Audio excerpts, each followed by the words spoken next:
Hello, in this video I will show you how you can manage permissions on OPPO A5. So first of all you have to open the settings and now go to security and privacy. Here you can find privacy controls, open it and go to permission manager.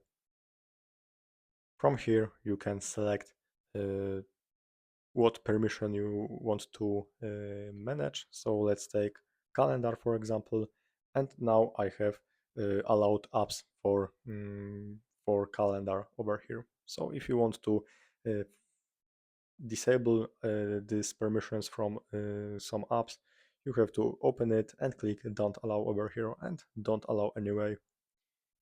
If you want to add permission from not allowed apps, just open it and click allow.